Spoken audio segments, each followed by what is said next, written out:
Hi everyone. जो हमारा आज का टॉपिक है that is रीज disease.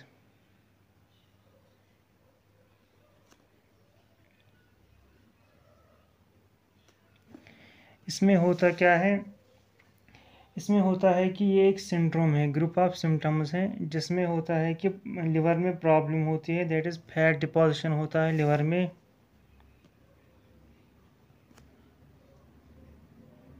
Fat deposition in liver. और इसमें ब्रेन में प्रॉब्लम होती है। जब लिवर में प्रॉब्लम होती है तो उससे क्या होता है, अमोनिया बिल्डअप होता है।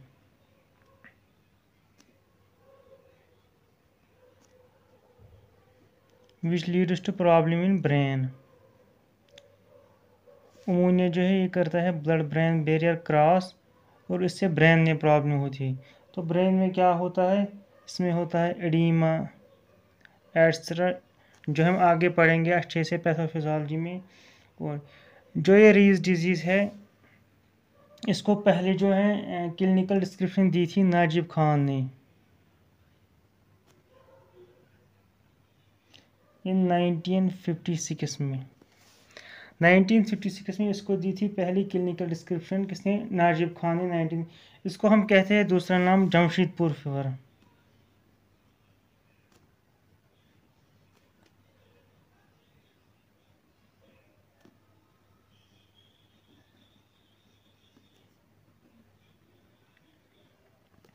इसको जमशेदपुर फीवर कहते हैं। इसकी जो पैथोफिजियोलॉजी है, ये असल में होता कैसा है, इसकी इटियोलॉजी काज क्या है, वो सब कुछ कवर होगा पैथोफिजियोलॉजी में। तो हम इसकी पैथोफिजियोलॉजी पढ़ेंगे।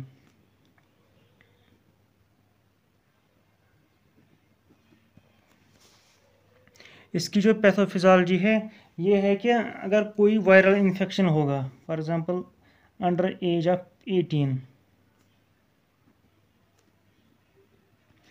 कोई viral infection,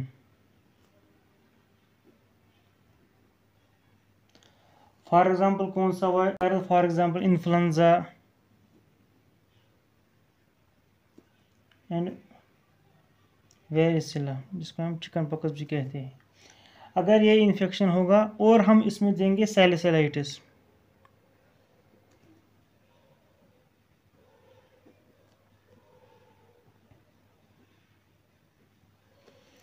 for example aspirin,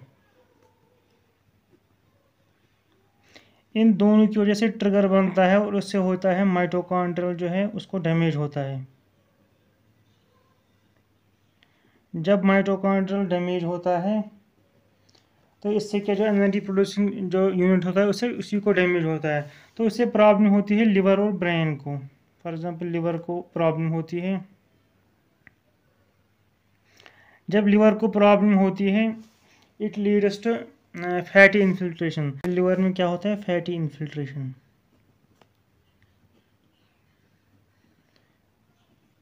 that means जो लिवर है वो फैटी एसिड को ब्रेक डाउन नहीं कर पाता है।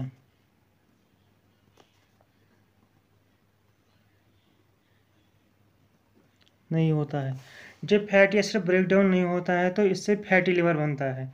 इतना ही नहीं, लिवर का दूसरा फंक्शन होता है जो टॉक्सिक सब्सटेंसेस है, टॉक्सिक सब्सटेंस को रिमूव करना है। फॉर एग्जांपल अमोनिया है या ब्लड में कोई भी टॉक्सिन है उसको रिमूव करना है। जब ये लिवर अमोनिया को रिमूव नहीं कर पाता है तो इससे क्या होता है? It leads to ammonia buildup.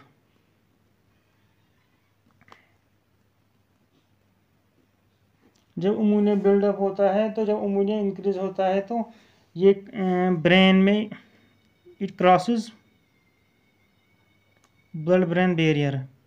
तो उससे क्या होता है? उससे प्रॉब्लम होती है ब्रेन को। ब्रेन को प्रॉब्लम होती है, फॉर एग्जांपल इसमें स्वेलिंग होती है, एडीमा होता है, लाइक एडीमा। फिर दैट लीड्स टू सीजर्स, इससे सीजर होता है, कोमा और इवन डेथ। तो इटियोलॉजी आपको खुद समझ आ गई कि इसमें क्या होता है। कोई वायरल इन्फेक्शन होता है और फिर हम सेल सेलेटिस देते हैं, फॉर एग्जाम्पल एस्पिरिन तो इससे क्या होता है, इससे रेज सिंड्रोम होता है। अब इसके क्लिनिकल मैनिफेस्टेशंस क्या हैं? क्लिनिकल मैनिफेस्टेशंस वो आपको पैथोफिजियोलॉजी भी कवर हुआ होगा। फॉर एग्जांपल इसमें क्या होता है, नाशा वोमिटिंग इनिशियल सिम्टम होता है,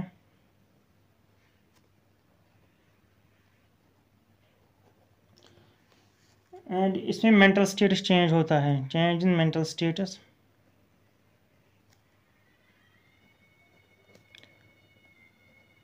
फॉर एग्जांपल इसमें क्या होता है, फॉर एग्जांपल डिलीरियम, इसमें होता है restlessness, cerebral oedema and coma.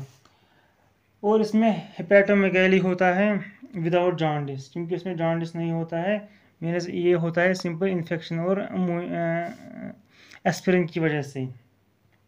और इसमें होता है अमोनिया बिल्डअप, जो हमने पहले ही कहा,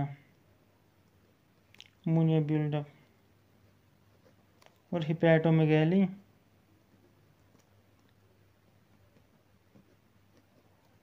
विदाउट जॉन्डिस।